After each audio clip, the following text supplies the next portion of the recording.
Hello, everyone, and welcome to today's Buzz webinar. I'm Caitlin Brandt, and I'm the Program Director for Bee City Canada. And today we are joined by Megan Phillips, horticulturist with our Bee City Kawartha Lakes. And she's going to talk a bit about how she planned and planted a logo garden for the city. We are going to have a question period at the end, so write down your questions. We have a chat box in the corner, or at the end you can also unmute yourself to ask the question. So without further ado, I'll hand it over to you, Megan. Thank you very Hi, much. how are you doing? I'm great. Thank you. Okay, well, like Caitlin said, I'm Megan Phillips. I'm the horticulturist for the City of Kawartha Lakes. So the City of Kawartha Lakes is a bunch of small little communities that have amalgamated themselves together to create a city. So it's some places like you might have heard of: Fenland Falls, Bobcaygeon, Omemee, Oakwood, Little Britain, Kinmount, Norland, Kirkfield, Coboconk, and probably the largest center within the City of Kawartha Lakes is Lindsay, Ontario. And so the area that I am responsible for doing maintenance on and planning and planting of all the gardens in the parks is in Lindsay. So I work for the Parks Department, and that's under the Parks, Recreation, and Culture Division of the city. And so my responsibilities through the growing season would be all the gardens and all the city parks, as well as many of the properties that we maintain that are city owned. So places like City Hall, the Armory, the recreation facility, even the landfill has a little garden, the police station, fire hall, that sort of thing. So my crew and I, we cover a lot of ground, and we are just mostly doing gardens. So one of the really amazing things about Lindsay is that we have a particular garden at one of our parks, and it's on Lindsay Street in town as you're coming into town. The park is called Memorial Park, and we many people know it as the train park because we have big train engines there, and the kids like that. So anyway, we have a garden there that I do every year, and a lot of planning and time and effort go into this garden, but it is a carpet bed scheme. So it usually says something, and I'll give you some examples here. I have a few pictures of previous versions of this garden. So this was one of the first ones I did. The garden usually has some words or some images or logos to it. So this was one we did for Big Brothers, Big Sisters. It was their 100th year anniversary. And this is a garden that I plant mostly with annuals. So here we just said Memorial Park. A sunburst, our Kawartha Lakes logo. And so every year it changes, and every year it's an opportunity for us to perhaps promote something that we want to promote. This was Canada's 150th birthday celebration. And last year we just said, welcome to Lindsay. So in the winter, probably around this time of year, I start to think about what we're going to do for the following year. And initially I had this idea of doing like a Save the Bees kind of logo. And I just draw a few things out onto my template that I have prepared that have all the measurements and dimensions of this garden. So I've designed it in a way that I have what I call the designable surface of the garden. So the area where I can put lettering or logos. And I have that all measured out. So here I've got my little Save the Bees idea.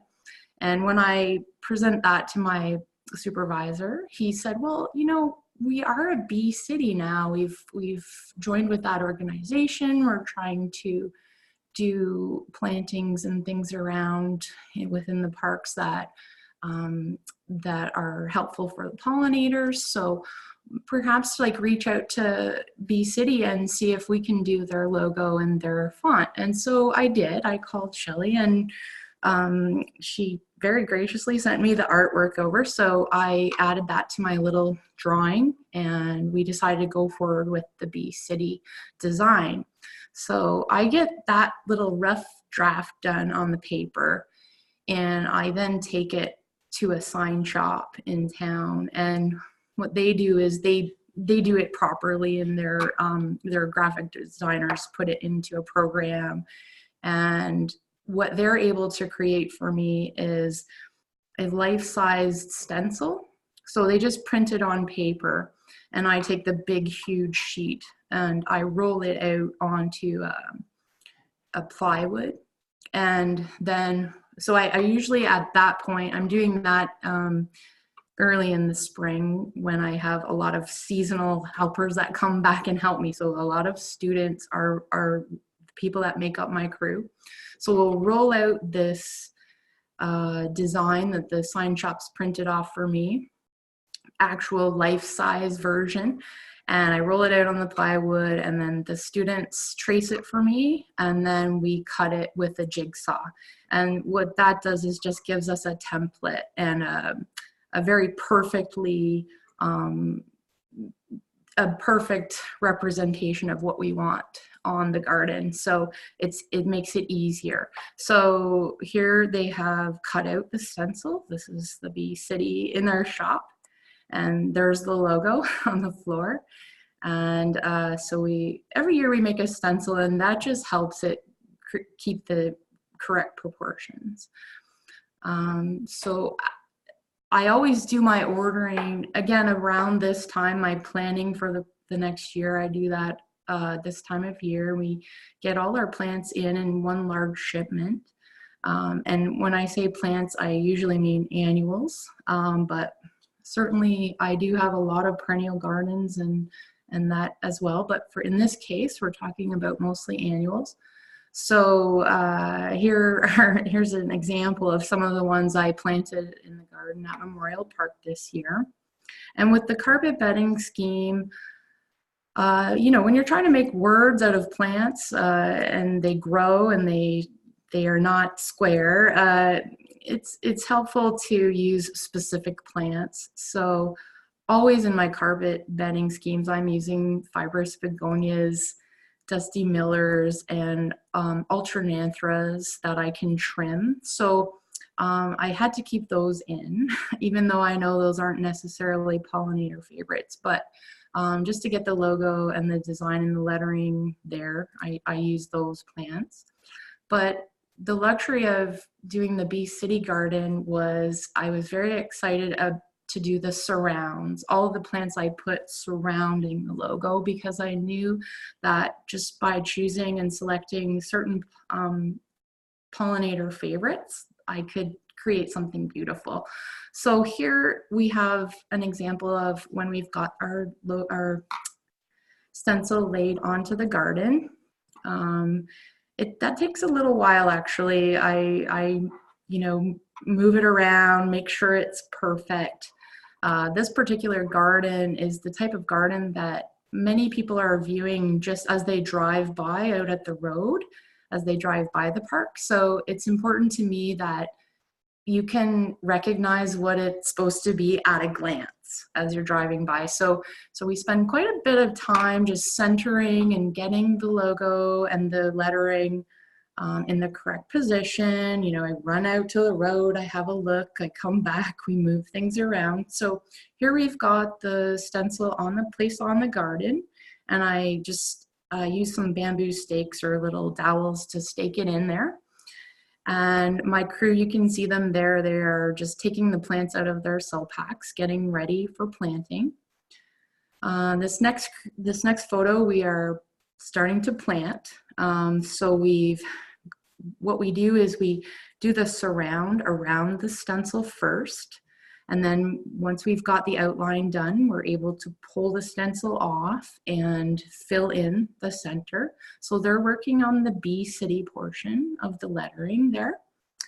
And you can see my little dowels where I will have the logo later. And we have to do this in stages. This actually takes us probably at least a week to install. So I try to start on a Monday. And of course, we've previously cut out the stencil.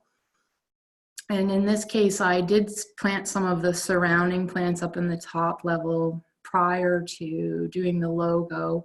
Just this year, we had some delays with weather. The weather was not cooperating. And so we were just a little bit behind because of that. But generally speaking, this garden will be installed in Lindsay prior to Canada Day. So that's always my end goal. Here we have most of the garden installed. We're still working on it at this point, and I can always tell when it looks good immediately that it's going to be a nice garden. So I felt like this year this garden looked amazing just as soon as we planted it. You can see the little, one of our favorite parts was the little bee bum sticking out of the flower there. We really enjoyed that.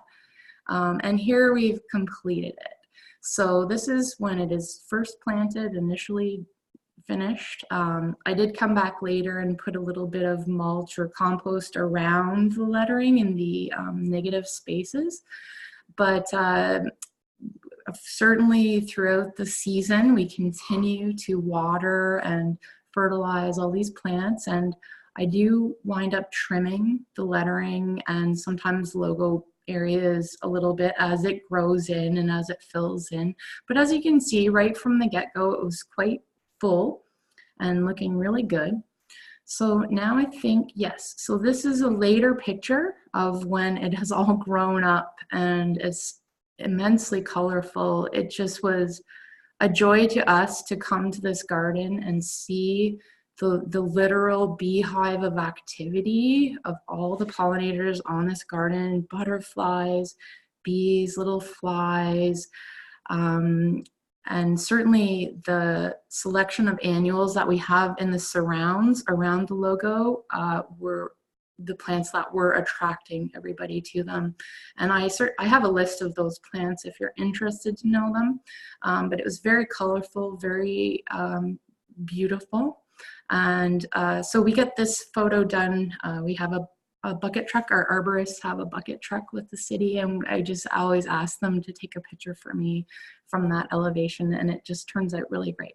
So you can see there how colorful it is and how well it filled in the end.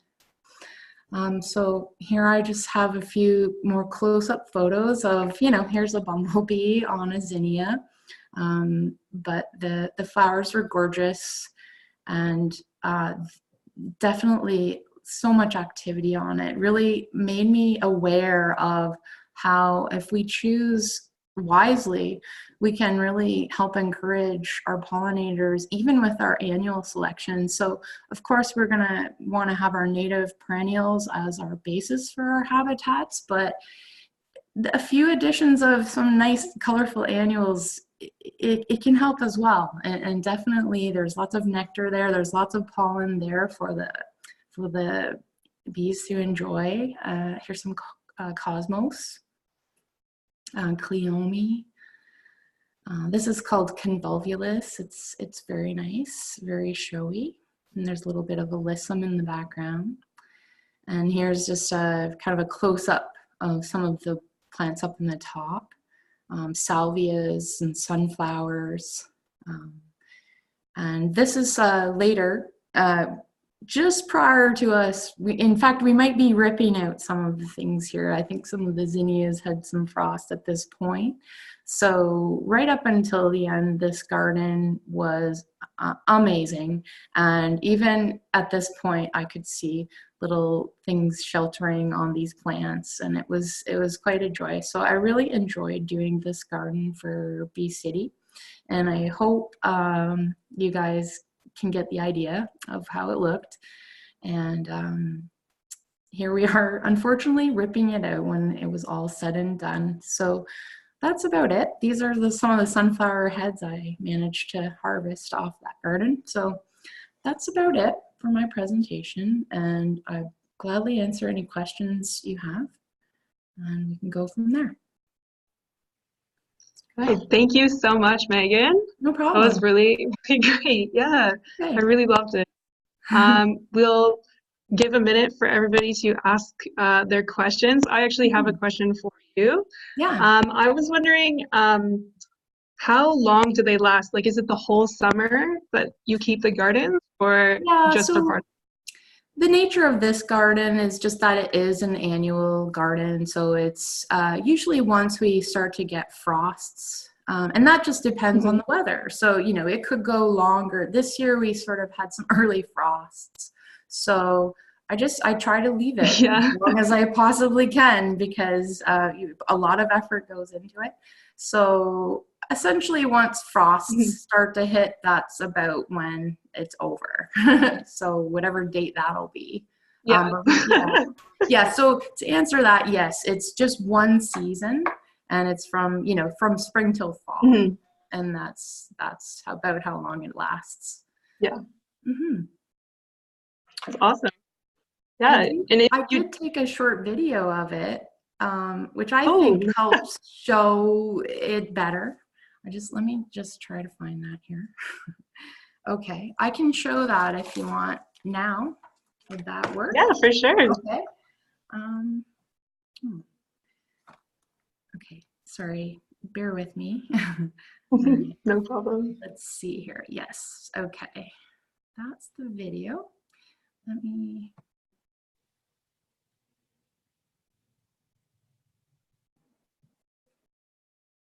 Okay. Sorry, I've done something here. And if you don't mind me asking, is it quite expensive to build a local garden, or Yeah, I and know like it's a bit time I intensive. don't actually want to reveal to you how expensive. It's a signature garden in Lindsay that we spend a lot of time on. It's a garden where a precedent has been set. So people expect to see something here. Yes. And the price does fluctuate. Sorry, I just can't get this video to play because I've done something. I can call in the reinforcements, but I'm just not sure what I've done here. So I try to mitigate some of the costs of it because, so the alternanthera, some of the plants we use are expensive and there's reasons that we use them, like being able to trim it. So I try to offset some of the costs by growing some of the things myself. So I started like a lot of the cosmos, the cleome, the sunflowers, some of the plants that don't take very long to germinate, I'll just seed them into flats myself and they just grow with the weather because I don't have greenhouses here or anything like that. So that's a way I try to offset some of the costs, but certainly we are spending a fair amount on this garden, but it's a showpiece and it is my biggest project. So we want to do this. So, and people love it. So, yeah. You know, so I don't have exact numbers for you, but it does cost quite a bit to do this. Okay, thank you. Does anyone have any questions or would like to write them in the chat and then I can ask Megan? We'll just wait. So this is Shelley. Hi, Thank Shelley. you so much, Megan. That was incredible. I had no, really, I learned a lot. I had no idea how time consuming. And look at all those people that were there in that last photo to show I had a big crew this year and some very enthusiastic students. I had horticulture student, which I've never had. So some really passionate people put time and energy into this, and I think it shows, you know, so it does take quite an effort, and I'm certainly not doing it alone. So yeah. And just looking at the photo, it brings such beauty. It's incredible, all the different colors and the different kind, and to see all the pollinators there as well. So what was the feedback like from the community? It's interesting because I don't necessarily hear it myself, but I see people photographing the garden. I know people loved it. I did hear positive comments from people. Sometimes members of the Horticultural Society reach out to me and just comment, and so I certainly received those compliments. But I have a feeling too, maybe we're a little bit behind the scenes and they don't realize exactly, I think maybe in a way people take it for granted, but so definitely I heard a lot of positive feedback about it, but I also feel like I don't hear much, and perhaps they just don't know how to contact me directly. But anyway, it just brings me joy when I see people photographing it or just enjoying it, just getting out of their cars and walking over to view it, because like I say, this is the type of garden most people are just driving by it. But when we're planting it, they're honking at us, and so I know people enjoy this, whether that I hear that or not. Thank you. So It's making. Great. We also have a question from Monica, a couple questions. She said, is a flower bed of that size fairly labor intensive throughout the summer? She's talking about number of volunteers, hours you put in, etc. Yes. So yes, absolutely, very labor intensive, especially this garden in particular. It's on an angle, so even planting it and working on it can be difficult because you feel like a goat on the side of a hill. And yes, but yeah, labor intensive definitely, because we're first of all planting it, planting it, but even just afterwards, the maintenance of it. So we're weeding it, we're trimming it, we're watering and fertilizing. I would definitely say this is a higher maintenance garden than most, as would be expected if you want it to have logos and words and things. But it's just such a display that it's just so high profile that I do believe it is enjoyed by the community, and everybody looks forward to seeing what it's going to be the following year. So I'm just excited that we got to do one for Bee City. So yeah. Thank you so much. Does anyone else have any other questions? I have another one for Megan, just sort of coming up this upcoming season. Do you have any more pollinator gardens in mind besides the local? Oh, yes, absolutely. I personally take that to heart.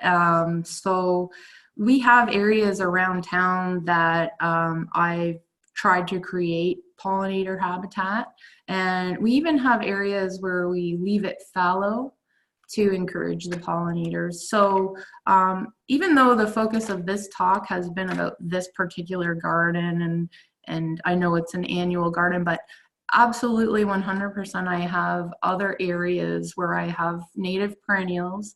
And just because of doing this garden and meeting with Bee City, I was connected with a woman at Fleming College who has gotten some of her students to grow us the plant materials, so native perennials. So I certainly am going to go forward with that and order those perennials from her, and it can change year to year.